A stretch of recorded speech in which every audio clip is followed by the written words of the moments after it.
Okay, we are here with Hagen Kopp from No Border Network and No One is Illegal.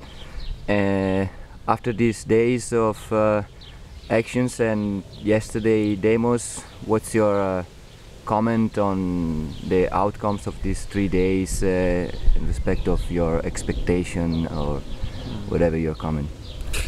Yeah, looking to the yesterday's huge demonstration for at least the relations in Germany and in Frankfurt, particularly in Frankfurt, it was the biggest demonstration for a long, long time with about 30,000 people. We are very satisfied, of course.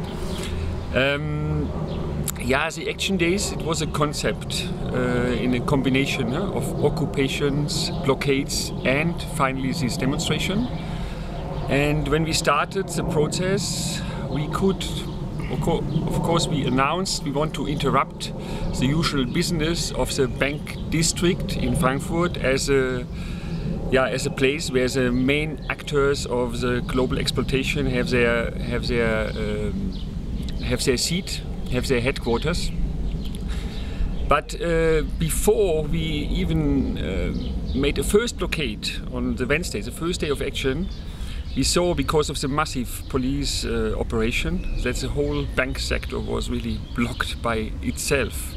So this was a great success from the very beginning through our communication strategy, through our mobilization.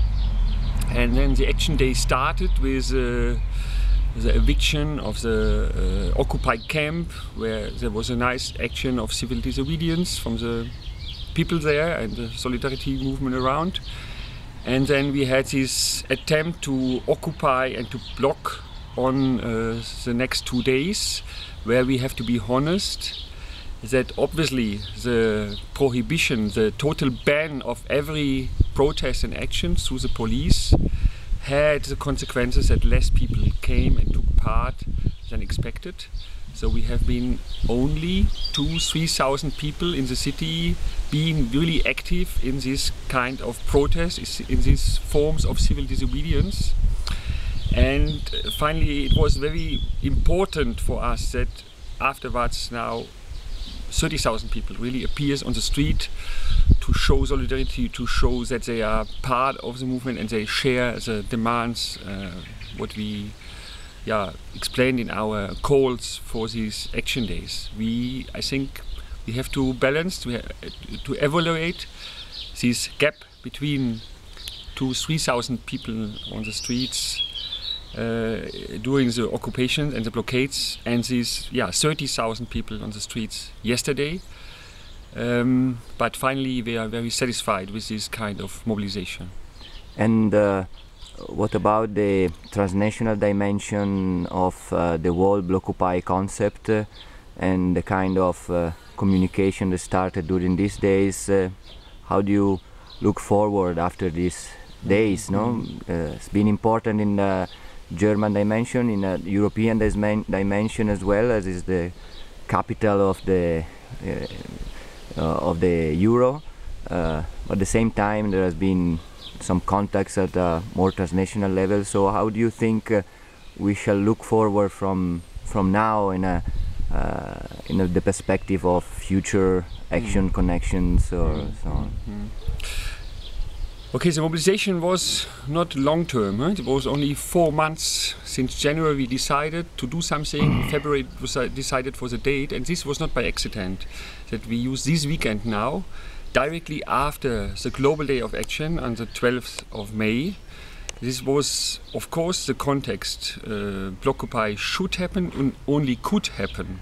The transnational dimension of the struggles, which appear so strong since 2011, since the Arab Spring.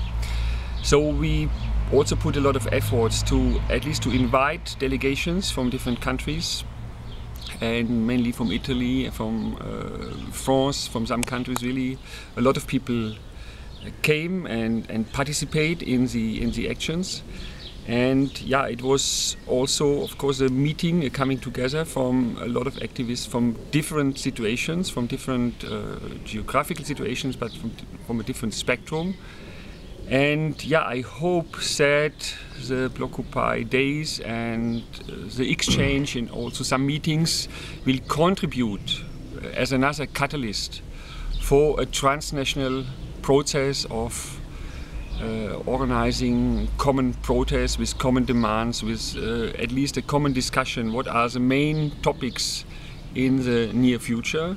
Not only to do this and this action day, but I think, yeah, it was again identified yesterday that we have to organize, self-organize, to get organized much more people in this, let's say, triangle between labor and precarity on one hand, migration issues, knowledge issues, where a lot of groups are active on a daily level, and to bring it into this new challenge coming out with the crisis now. And I think there is a big interest to do it and an understanding and a perception that it's necessary to do it on a not only European but on a transnational level. So it was quite nice that at least some Tunisian friends were with us yesterday on the demonstration. They had a speech on Arabic Spring and their experience and their interest also to cooperate. And so I hope it was another push for this transnational process. Okay, a very last question. It's about how the German medias, the day after, today, have you seen the newspapers and a general impression of what Blockupy succeed to do or not? Because we have seen in the days before the demonstration and the days during the demonstration there have been this rising level of fear, of troubles, and at the same time the police came under discussion or critique. So the day after, which is the impression in a very short sentence?